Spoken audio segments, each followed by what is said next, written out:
Este programa es posible gracias al equipo conformado por Isabela Iturriza, Inmaculada Sebastiano, Carlos Javier Virgües, Juan Juárez, Fernando Camacho y Giancarlos Caraballo. También puedes seguir la transmisión en vivo en mundour.com. Debes buscar la pestaña de Radio en Vivo, bajar y darle clic en Unión Radio 90.3. Recuerda que nos puedes seguir en @mundourweb y @radioescuelaur.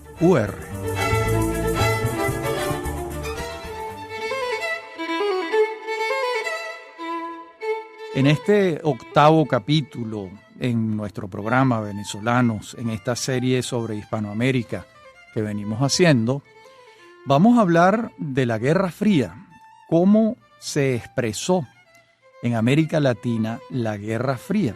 Pero antes, por supuesto, definamos qué fue la Guerra Fría.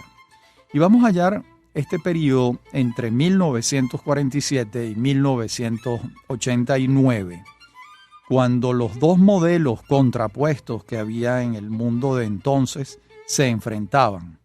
Me refiero a la democracia liberal representativa, con economía de mercado, encabezada por los Estados Unidos, y la economía centralizada, sin libertades políticas, sin libertades económicas, en un régimen totalitario, encabezada por la Unión Soviética. Entonces, la Guerra Fría, el equilibrio del terror, el mundo bipolar, como también se le llamó, expresaba dos proyectos en el mundo. Un proyecto de un orden socialista y un proyecto de un orden liberal. Y eso se expresaba en la geopolítica mundial con distintas escaramuzas guerreras de distinta intensidad.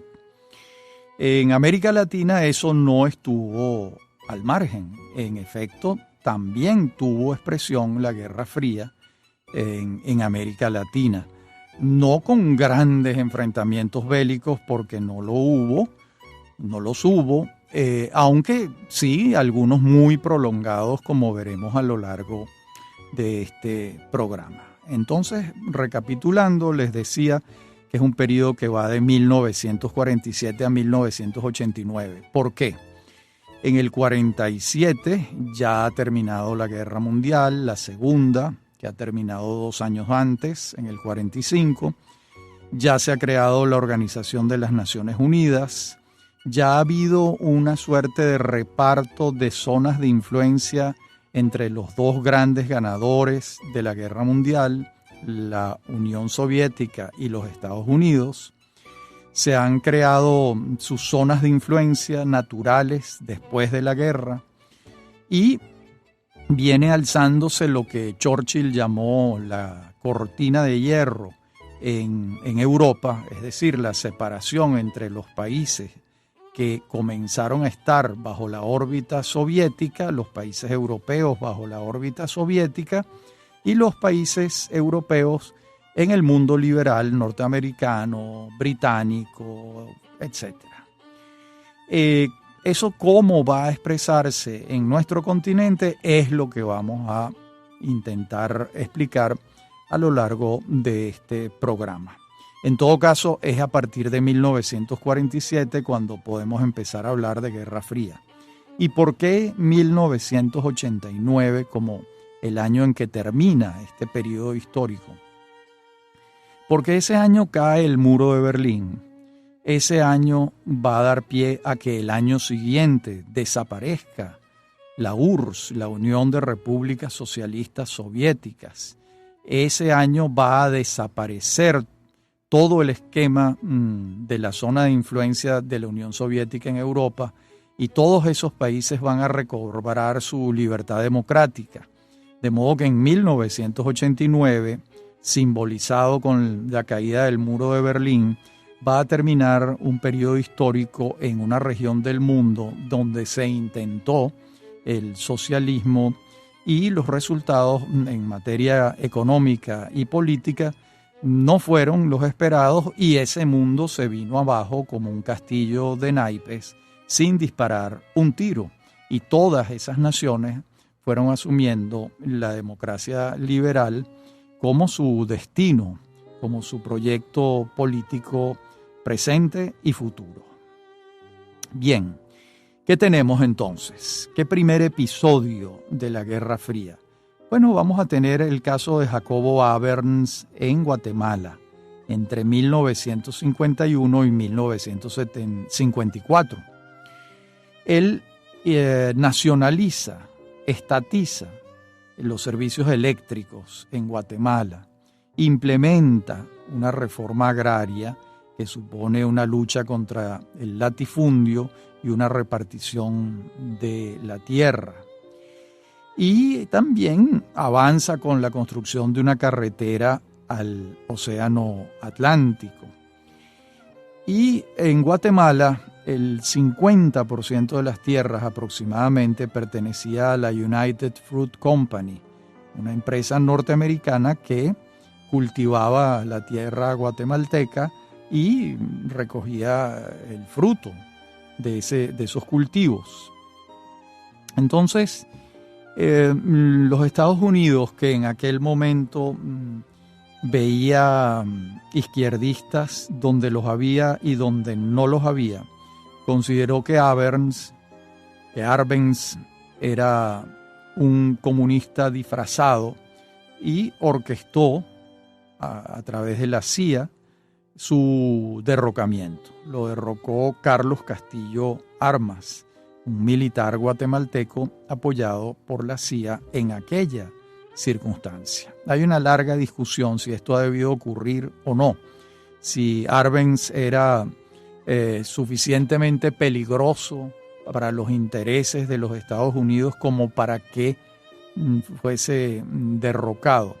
Realmente es difícil saberlo, pero es una primera expresión de la Guerra Fría, porque el hecho de que los Estados Unidos a través de la CIA apoya a un militar que derroca a Jacobo Arbenz está expresando que interpretan que representa un poder que los está desafiando localmente dentro del esquema de la Guerra Fría, al que ellos responden absolutamente, plenamente, con resortes que se expresan muy rápidamente.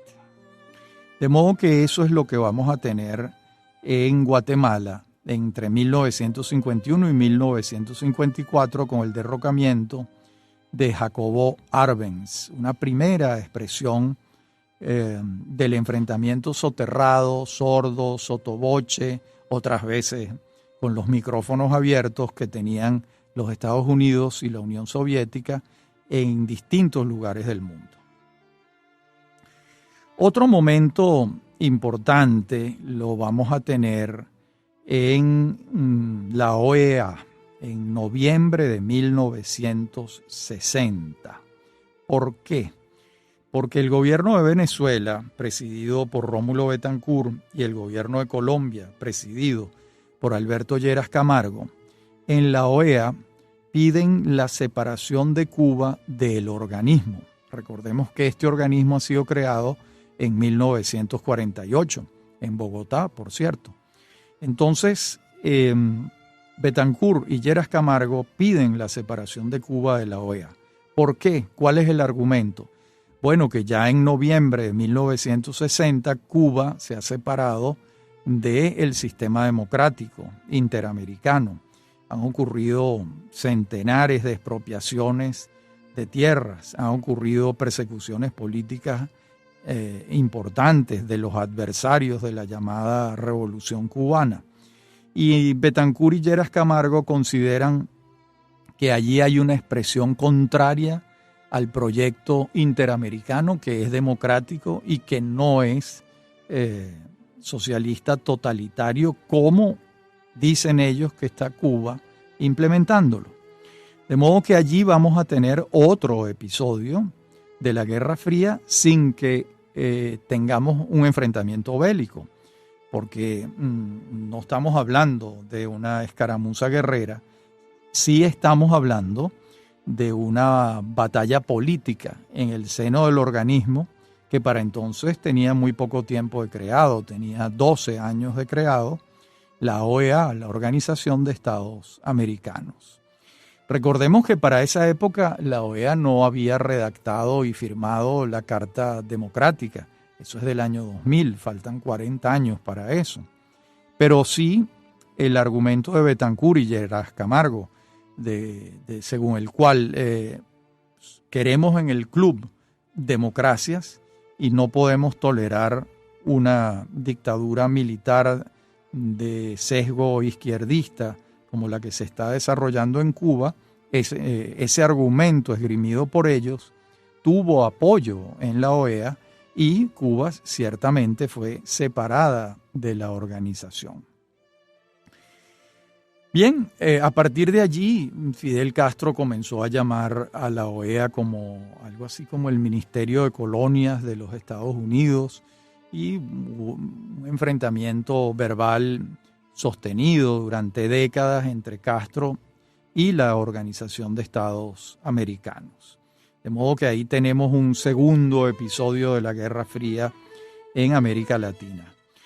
Un tercero también en Cuba. Esa es una crisis muy grave que va a ocurrir entre el 16 de octubre y el 28 de octubre de 1962, cuando la crisis de los misiles en Cuba que enfrentaron y dirimieron y arbitraron John Kennedy y Nikita Khrushchev. En esa oportunidad, unas fotografías aéreas tomadas por el ejército norteamericano de unos misiles rusos colocados en una región de Cuba apuntando hacia los Estados Unidos creó una crisis diplomática de quinto piso en la que estuvimos muy cerca de un enfrentamiento bélico en la isla entre los Estados Unidos y la Unión Soviética. Felizmente la sangre no llegó al río, pero esos 12 días del 16 de octubre al 28 de octubre del año 66, el mundo respiró en vilo en relación con lo que podía ocurrir allí entre los Estados Unidos y la Unión Soviética. En la próxima parte del programa seguiremos viendo otros episodios de la Guerra Fría en América Latina. En breve continúa Venezolanos. Somos Unión Radio Cultural.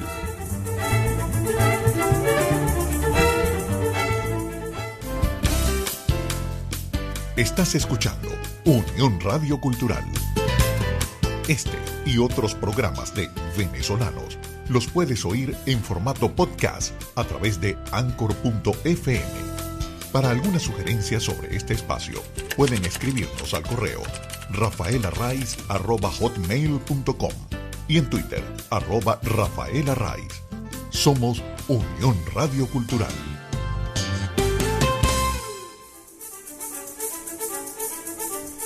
Estamos de regreso con Venezolanos. Somos Unión Radio Cultural.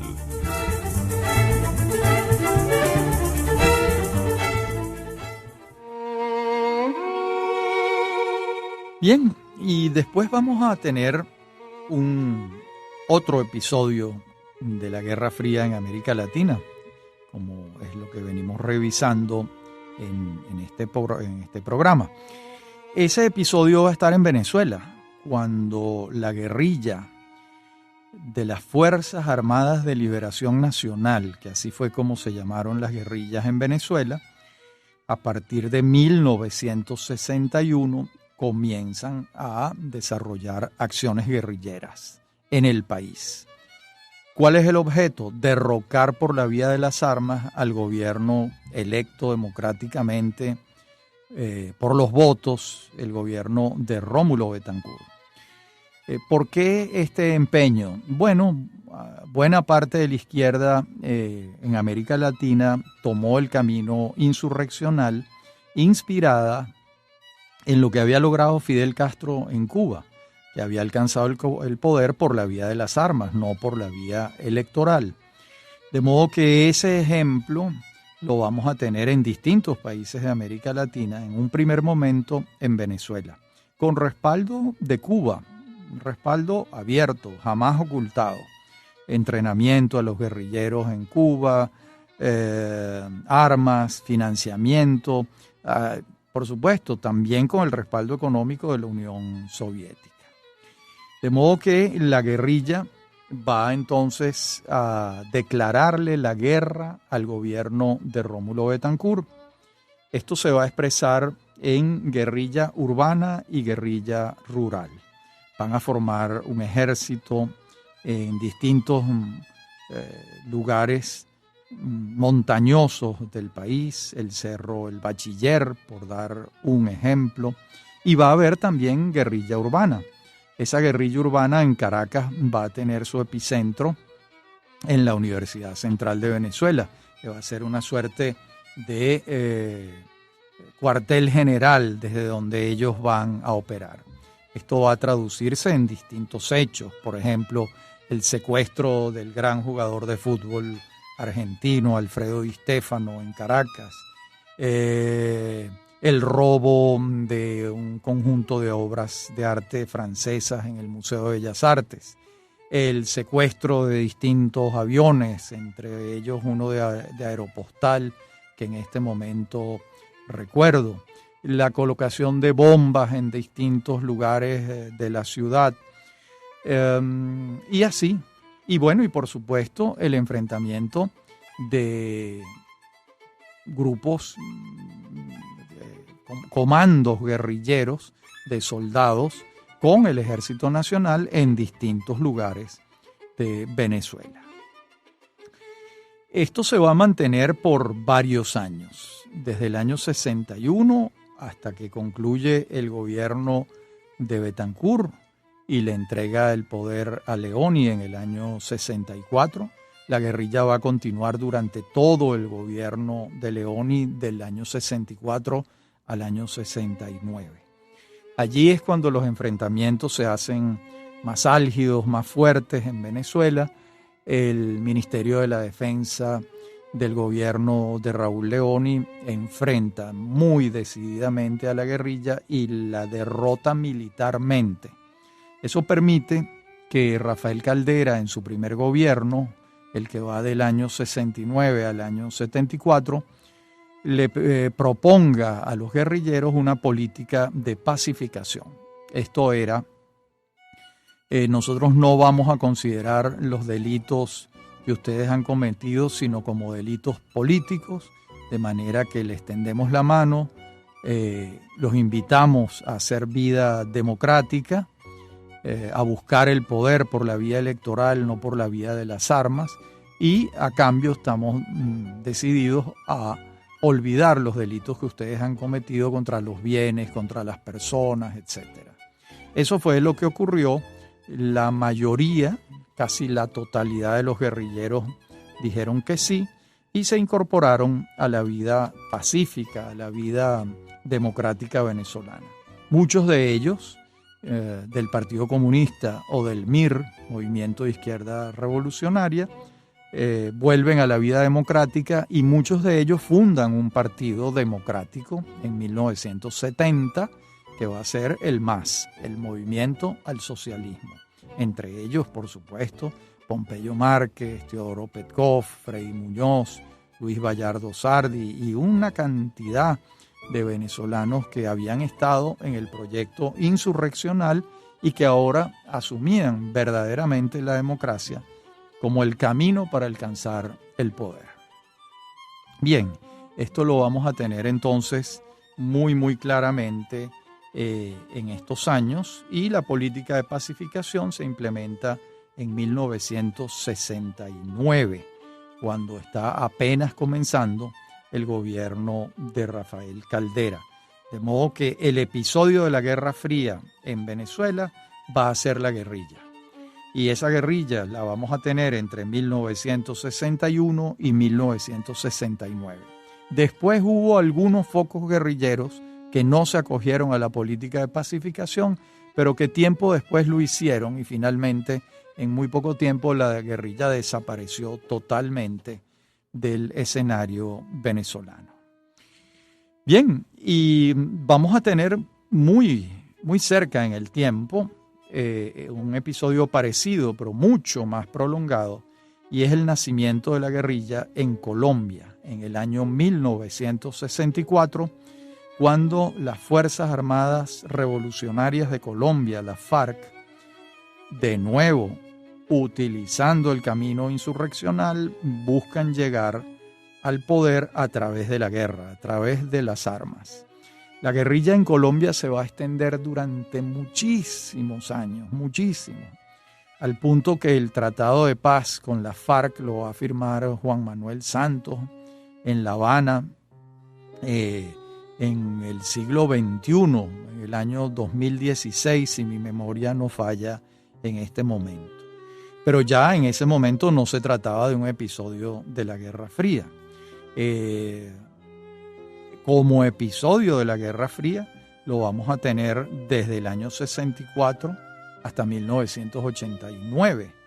De hecho, realmente la guerrilla colombiana, que llegó a ser muy grande, la FARC llegó a tener más o menos 40.000 hombres en armas y llegaron a controlar más o menos el 40% del territorio colombiano.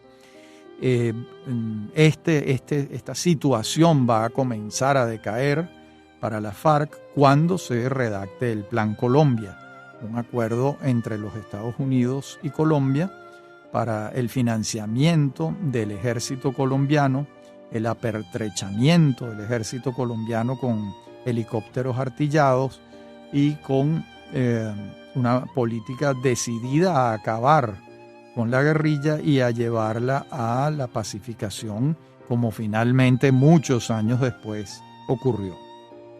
Porque el Plan Colombia lo redacta Andrés Pastrana, pero lo teje Andrés Pastrana en su gobierno, pero quien le va a tocar implementarlo es Álvaro Uribe Vélez a partir del año 2002. De modo que es allí, a partir del 2002, cuando el Plan Colombia va a articularse efectivamente en Colombia y la guerrilla va a comenzar a descender en su número, en su influencia. Bueno, este es un caso distinto al venezolano porque la guerrilla colombiana realmente alcanzó a controlar casi el 40% del territorio y tuvo un ejército muy grande en armas y se dedicaron a una cantidad de prácticas complejas que comprometieron mucho sus argumentos ideológicos. Me refiero a que se comprometieron en prácticas vinculadas con el secuestro, con el tráfico de drogas, y eso debilitó ideológicamente su posición y además le dio el argumento perfecto a los Estados Unidos para el Plan Colombia, porque el Plan Colombia, el argumento estaba en que con él se combatía el tráfico de drogas entre Colombia y los Estados Unidos, yendo al origen de la droga que estaba en Colombia, en manos de la guerrilla y en otras manos también. De modo que el Plan Colombia, el argumento central era el narcotráfico. Bien, esta fue entonces este largo episodio de la Guerra Fría con las Fuerzas Armadas Revolucionarias de Colombia. Su jefe se llamaba Manuel Marulanda Vélez, alias Tiro Fijo, un personaje prácticamente de novela. Bueno, y fueron infinitos los secuestros que cometieron, los desmanes. Bueno, es una larga lista que sobrepasa las posibilidades de este programa. En la próxima parte continuaremos con las expresiones de la Guerra Fría en nuestro continente.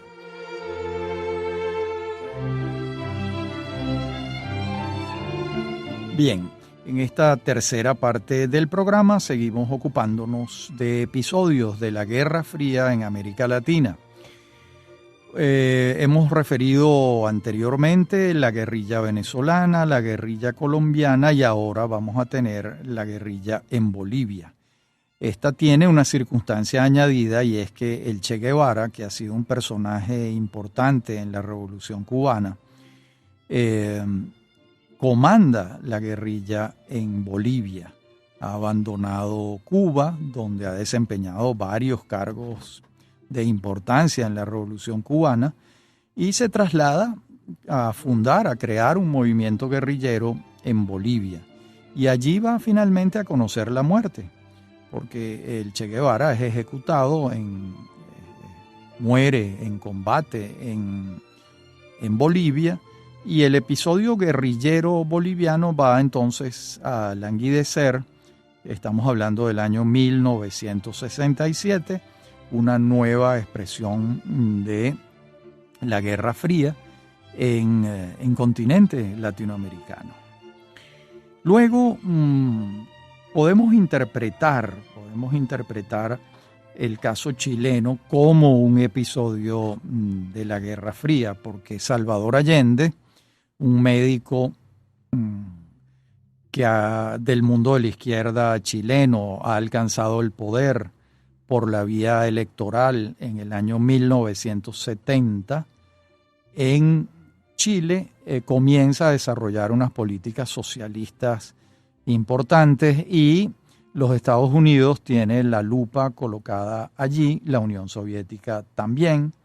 De hecho, Fidel Castro se traslada a Chile y pasa semanas, yo no sé si meses probablemente, en Santiago de Chile asesorando a Salvador Allende en relación con lo que puede hacerse. Y realmente se desarrolla un programa muy hostil contra la empresa privada, contra los empresarios, contra los sectores productivos del país, con expropiaciones, con limitaciones a la vida empresarial que llevan a encender todas las alarmas en Chile, y los Estados Unidos, por la vía de la CIA, va a respaldar muy claramente, hay suficientes testimonios de esto, el golpe que Augusto Pinochet va a darle a Salvador Allende en 1973. Y entonces este episodio de la Guerra Fría va a durar 3 años en Chile.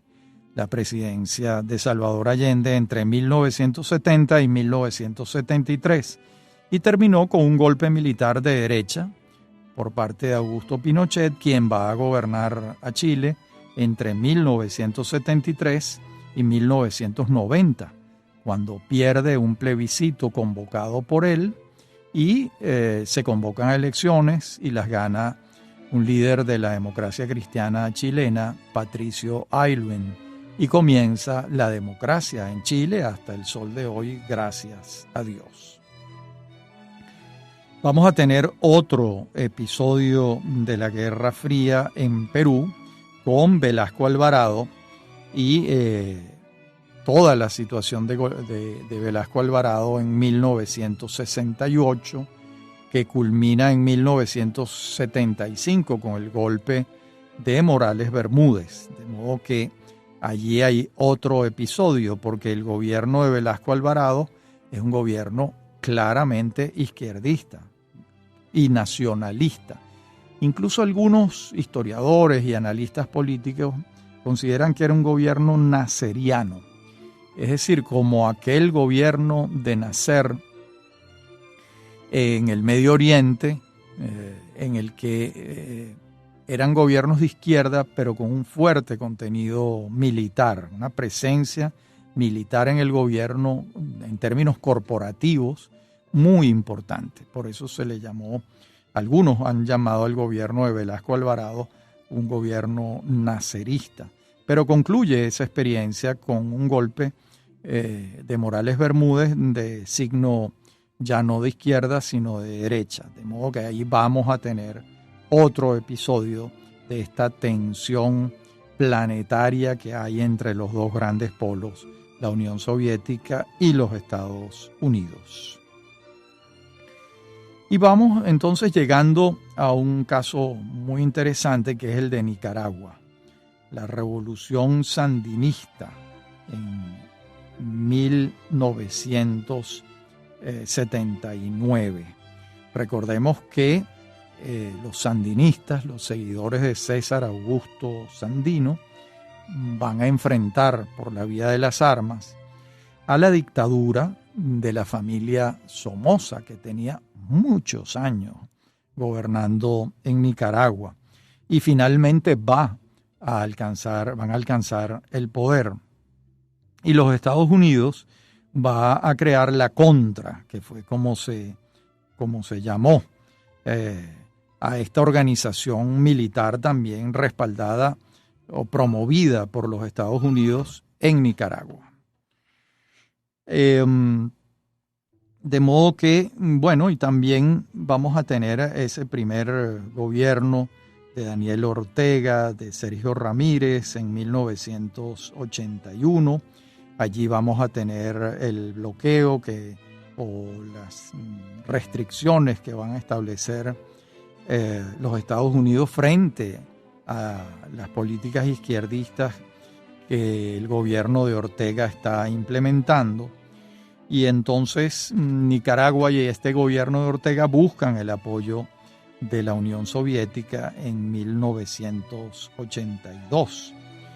Luego vamos a tener las elecciones de 1984, donde también está Ortega, y el proceso de paz de 1988.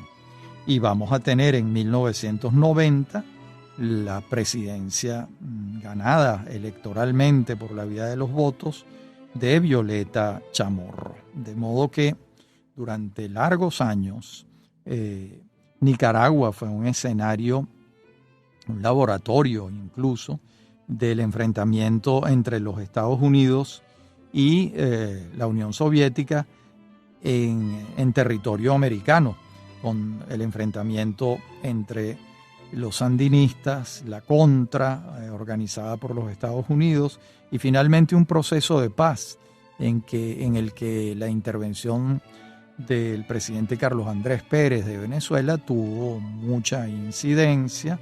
Y también ya en 1990 la Unión Soviética había desaparecido, y había desaparecido también la Guerra Fría. Entonces el esquema de la democracia liberal triunfa en Nicaragua y se organizan aquellas primeras elecciones ganadas por Violeta Chamorro, una mujer integrante de una familia histórica en Nicaragua, los Chamorro, vinculados durante muchísimos años con la prensa, con la libertad de expresión en Nicaragua. Bien, otro episodio de la Guerra Fría muy cruento va a ocurrir en El Salvador entre 1979 y 1992. Las cifras sobre el número de muertos en esta prolongada guerra de 14 años o 13 años oscila, pero más o menos 75.000 muertos en la guerra resulta una cifra bastante convincente para quienes conocen estos temas.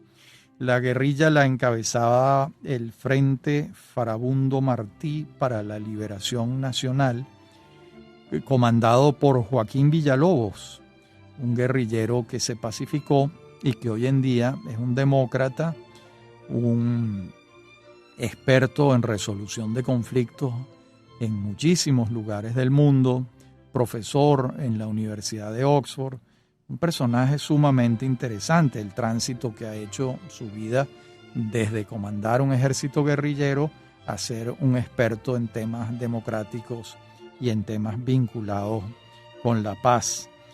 Allí en El Salvador, entonces, como vemos, durante muchos años se prolongó la guerrilla con un saldo de muertos importante. La guerrilla era una guerrilla de izquierda, financiada, respaldada por las fuerzas izquierdas. Esto incluía a Cuba, por supuesto, a la Unión Soviética, y los adversarios de esta guerrilla era el gobierno de El Salvador, que se defendía de una agresión militar que buscaba alcanzar el poder por la vía de las armas, como ya se había intentado en Nicaragua, como ya se había intentado infructuosamente en Venezuela, en Colombia y en Bolivia. Esta guerra en El Salvador va a terminar con los acuerdos de paz de Chapultepec. En México ocurren muchísimas reuniones. De nuevo, Carlos Andrés Pérez y su gobierno tiene una participación importante en la consecución de la paz en El Salvador. Venezuela ha tenido históricamente en esta etapa una participación importante como articulador de la paz, sobre todo en aquellos años de la guerra en Centroamérica. También un venezolano fue un actor importante en todos estos procesos de paz, que me estoy refiriendo a Aristides Calvani, que fue un líder importante de la democracia cristiana en Venezuela y sobre todo en Centroamérica. Le consagró muchos años de su vida a la solución de estos conflictos en Centroamérica y la búsqueda de la paz. Y lamentablemente falleció en un vuelo aéreo entre Ciudad de Guatemala y Tikal. Muy lamentablemente fallecieron él, su esposa y 2 de sus hijas. Y Calvani estaba destinado a desempeñar un papel importantísimo, todavía más importante del que había desempeñado. Bien, en la próxima parte del programa veremos los últimos episodios de la Guerra Fría en América Latina. Ya regresamos. En breve continúa Venezolanos. Somos Unión Radio Cultural.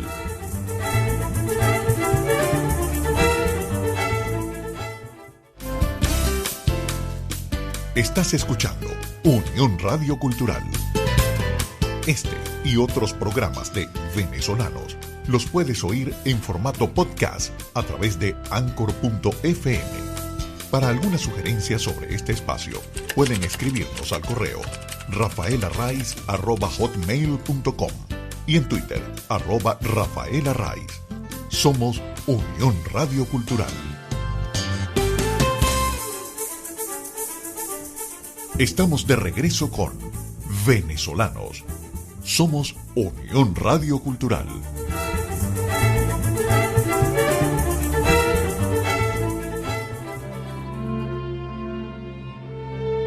En esta última parte del programa vamos a ver los últimos episodios de la Guerra Fría en América Latina. Me voy a referir entonces al caso de Grenada, de la isla Grenada. En 1979 llega Maurice Bishop al poder en la isla y en 1983 hay un golpe de estado contra Bishop y asume Hudson Austin con el apoyo de Fidel Castro. Y aquí entonces se encendieron las alarmas completamente y la isla es invadida por los Estados Unidos, por el ejército norteamericano en 1983. Y se restaura la democracia liberal en la isla. A ver, este es un caso muy interesante porque primero llega Bishop, después le dan un golpe de estado y asume un hombre respaldado por Fidel Castro. Fidel Castro está ensayando expandir su modelo cubano hacia otras islas en el Caribe, ve una oportunidad aquí y lo respalda decididamente. Pero en esta oportunidad los Estados Unidos no tuvo paciencia, vamos a decirlo de una manera elegante, y simplemente invadió la isla, retomó el poder, deshizo el gobierno de Hudson Austin y restauró el sistema liberal, democrático liberal. De modo que fue una respuesta contundente, por decirlo menos, por parte de los Estados Unidos a la instauración de un sistema socialista en Grenada. Cualquiera pudiera decirnos, bueno, pero esto no es un enfrentamiento entre la Unión Soviética y los Estados Unidos. Sí y no lo es de manera directa, pero evidentemente Cuba durante todo el periodo de la Guerra Fría fue un aliado político muy importante de la Unión Soviética en el Caribe. Fue la punta de lanza, el enclave de la Unión Soviética en el Caribe fue Cuba. De hecho, las cifras de respaldo anual, de subsidio anual de la Unión Soviética a Cuba eran muy, muy altas. Hablan de 10.000 millones de dólares durante muchos años. Es probable que la cifra sea un poco menos, un poco más. No es una cifra de la que yo pueda dar una fe absoluta, pero lo que no hay la menor duda es del respaldo de la Unión Soviética a Cuba y a la economía cubana, que a su vez venía teniendo problemas importantísimos, porque una vez que se estatizaron todos los centrales azucareros, la producción de azúcar comenzó a decaer, al punto tal en que se redujo en unas proporciones inimaginables. Cuba pasó de ser uno de los países con mayor producción de azúcar en el mundo a un país cuya producción de azúcar era insignificante. Y eso pasó durante este periodo en el que la economía cubana dejó de ser una economía abierta para ser una economía controlada por el Estado.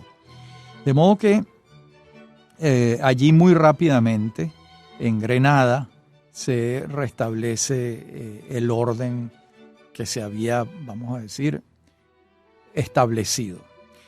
Recordemos algo, y es que a partir de 1826 hay una política en los Estados Unidos muy clara, ¿verdad? Que es la política de América para los americanos de James Madison, 1826.